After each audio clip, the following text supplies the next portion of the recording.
राधे राधे मित्रों, कैसे हैं आप सब। तो एक और कहानी में लेकर आई हूँ महाभारत से जुड़ी हुई। आखिरकार कैसे हुई थी कर्ण की मृत्यु महाभारत युद्ध के समय। दोस्तों, हम सब भली भांति जानते हैं कि महाभारत का युद्ध 18 दिन तक और कुरुक्षेत्र में लड़ा गया था। तो चलिए दोस्तों, आज मैं आपको महाभारत के 17वें दिन की घटना से अवगत कराती हूँ, जो महाभारत के युद्ध में कर्ण और अर्जुन के संग्राम से जानी जाती है। दोस्तों, ये वह समय था जब कौरवों की सेना हारने की कगार पर आ चुकी थी, क्योंकि उनके बड़े बड़े सैनिक वीर गति को प्राप्त होते जा रहे थे। और कौरवों की सेना में एक वीर योद्धा ऐसे था जिसके पराक्रम के आगे बड़े बड़े वीर योद्धा पराजित हो चुके थे। उस महान योद्धा का नाम था कर्ण, जो कुंती और सूर्य देव के पुत्र थे। सूर्य पुत्र कर्ण एक महान योद्धा थे, इसलिए अब कौरवों की ओर से युद्ध का नेतृत्व करने के लिए कर्ण को चुना गया। अब कौरवों को वीर योद्धा कर्ण से बहुत आशा थी कि संभवतः आज महाभारत के 17वें दिन कोई शुभ समाचार सुनने को मिले। और महाभारत युद्ध के 17वें दिन पांडवों की ओर से धनुर्धर अर्जुन और कौरवों की तरफ से पराक्रमी कर्ण के मध्य युद्ध था। उस दिन जब पराक्रमी कर्ण शिविर से युद्ध भूमि की तरफ चलने लगे तो दुर्योधन ने महान कर्ण को गले से लगा लिया और भावुकतावश कहा कि हे कर्ण, मैं जानता हूँ कि तुम एक महान पराक्रमी योद्धा हो। तुम्हें युद्ध में किसी सहारे की कोई आवश्यकता नहीं है, लेकिन फिर भी क्या आज तुम मेरी एक बात मानोगे।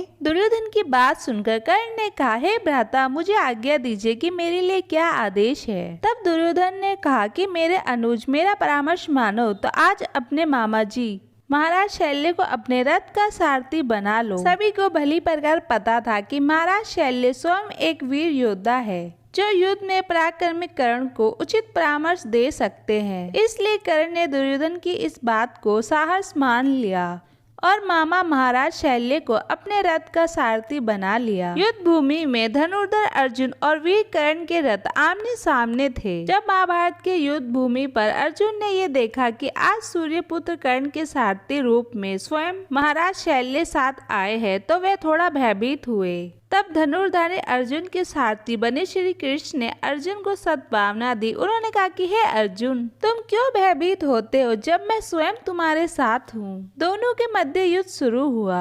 दोस्तों, कहा जाता है कि धनुर्धारी अर्जुन और कर्ण के मध्य होने वाला युद्ध बहुत ही घमासान था। इस घमासान युद्ध को आकाश से स्वयं सूर्यदेव के साथ साथ समस्त देवता गण भी देख रहे थे। महाभारत के 17वें दिन के इस युद्ध में कभी लगता कि धनुर्धारी अर्जुन भारी पड़ रहे हैं, तो कभी लगता कि कर्ण। दोस्तों, कर्ण के पास उनके गुरु परशुराम के द्वारा प्रदान किया हुआ अद्भुत धनुष था। कहा जाता है कि वह धनुष श्री विश्वकर्मा जी के द्वारा निर्मित किया गया था। दूसरी ओर अर्जुन सर्वश्रेष्ठ धनुधारी तो थे ही, साथ ही उनके पास एक से बढ़कर एक दिव्य अस्त्र थे। दोस्तों, पुराणों में वर्णित है कि जब अर्जुन के बाणों की बौछार कर्ण के रथ पर पड़ती तो कर्ण का रथ 10 हाथ पीछे हट जाता था। लेकिन जब कर्ण अर्जुन की ओर अपना बाण चलाते तो अर्जुन का रथ थोड़ा ही लगभग 3 हाथ पीछे जाता था। लेकिन ये दृश्य देखकर धनुर्धारी अर्जुन के रथ के सारथी भगवान श्री कृष्ण लगातार कर्ण की प्रशंसा किए जा रहे थे। तब कौतूहलवश धनुर्धारी अर्जुन ने भगवान श्री कृष्ण से पूछा कि भगवान, जब मैं अपना धनुष चलाता हूँ तो कर्ण का रथ 10 हाथ पीछे चला जाता है, लेकिन जब कर्ण बाण चलाता है तो मेरा रथ थोड़ा ही पीछे हटता है। लेकिन ऐसी स्थिति में भी आप मेरी प्रशंसा करने के स्थान पर कर्ण की प्रशंसा क्यों कर रहे हैं। धनुर्धर अर्जुन की इस बात को सुनकर भगवान श्री कृष्ण मुस्कुराने लगे। उन्होंने अर्जुन से पूछा कि हे पार्थ, मुझे बताओ कि कर्ण के रथ पर कौन कौन है। अर्जुन ने उत्तर दिया कि कर्ण के रथ पर स्वयं कर्ण और उनके सारथी महाराज शैल्य है। अब भगवान श्री कृष्ण फिर अर्जुन से पूछा कि अब बताओ कि तुम्हारे रथ पर कौन कौन है। तब अर्जुन ने उत्तर दिया कि भगवान, आप, मैं और पताका के स्वरूप में विद्यमान स्वयं पवन पुत्र हनुमान है। उसके पश्चात श्री कृष्ण ने कहा कि कर्ण के रथ पर केवल कर्ण और सारथी महाराज शैल्य है, इसलिए तुम अपने बाणों की बौछार से उनके रथ को 10 हाथ पीछे हटा देते हो। लेकिन तुम्हारे रथ पर पराक्रमी तुम, स्वयं मैं और अदृश्य स्वरूप में पवन पुत्र हनुमान भी है। लेकिन इसके बाद भी वीर कर्ण का अपने बाणों के द्वारा हमारे रथ को डगमगा देना आश्चर्य उत्पन्न करता है। अब तुम ही बताओ वीर योद्धा कौन है। अर्जुन चुप हो गए, उन्हें सच का ज्ञान हो गया था। लेकिन सारथी बने भगवान श्री कृष्ण मुस्कुराए और फिर अर्जुन से बोले, अरे वीर बलशाली मेरे सबसे प्रिय, मैं तो मात्र तुमसे हंसी विनोद कर रहा था। और फिर कुरुक्षेत्र में कर्ण और अर्जुन में घमासान युद्ध चलने लगा। अर्जुन अपनी पूरी शक्ति लगा रहे थे।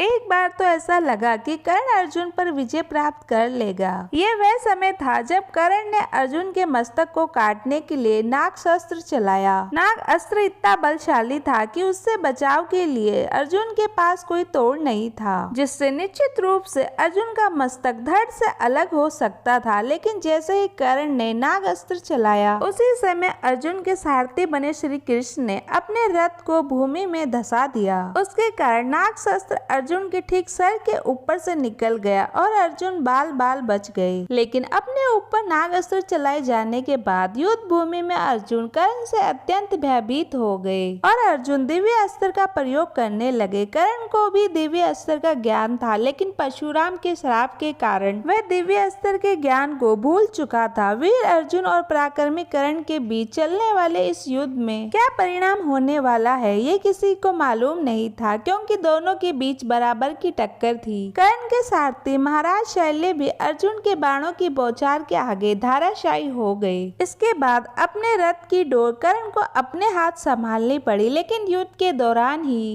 एक बार वीर कर्ण के रथ का पहिया भूमि में बुरी तरह धंस गया। तब कर्ण ने अर्जुन से निवेदन किया कि हे अर्जुन, इस युद्ध को थोड़े समय के लिए रोक दो, ताकि मैं अपने रथ के धसे हुए पहिए को बाहर निकाल सकूं, क्योंकि अपने धसे हुए रथ का पहिए को भूमि से बाहर निकालते समय मुझ निहत्थे पर शस्त्र उठाना धर्म के विरुद्ध होगा। जब कर्ण बार बार युद्ध के नियम और धर्म की बात करते हुए युद्ध को थोड़ी देर के लिए रोकने का निवेदन करने लगा, तो इस बार भगवान श्री कृष्ण कर्ण पर बहुत क्रोधित हुए और भगवान श्री कृष्ण ने कर्ण से कहा कि उस समय तुम कौरव की नीति और धर्म कहाँ चले गए थे, जब तुम सब ने मिलकर एक अकेले अभिमन्यु का वध कर दिया था। उस समय तुम्हारा धर्म कहाँ था, जब तुम लोगों ने भरी सभा में द्रौपदी को अपमानित किया था। इसलिए अब इस समय तुम्हारे मुंह से ये धर्म और नीति की बातें शोभा नहीं देती। इसके पश्चात भगवान श्री कृष्ण ने अर्जुन को आदेश दिया कि हे अर्जुन, अपना शस्त्र उठाओ और अपने शत्रु का वध कर दो। धनुर्धारी अर्जुन ने भगवान श्री कृष्ण का आदेश मानकर वैसा ही किया जैसा उन्होंने कहा था। अर्जुन ने अपने दिव्य अस्त्र का प्रयोग करते हुए कर्ण का वध कर दिया। दोस्तों, कहा जाता है कि कर्ण के वध के समय एक अद्भुत घटना घटित हुई थी। जब कर्ण को बाण लगा और वह मृत होकर धरती पर जा गिरा, तब अचानक आकाश में एक दिव्य प्रकाश प्रकट हुआ और किसी विशाल वृक्ष के समान गिरे रक्त रंजित कर्ण के शरीर के अंदर से एक उजली किरण निकली, जो उस दिव्य प्रकाश में विलीन हो गई। तो दोस्तों, इस तरह हुई थी कर्ण की मृत्यु। कहानी यही समाप्त हुई। कमेंट करके बताइएगा दोस्तों, आपको कहानी कैसी लगी। लाइक और शेयर और सब्सक्राइब कर दीजिएगा दोस्तों। राधे राधे, मिलते हैं अगली कहानी में।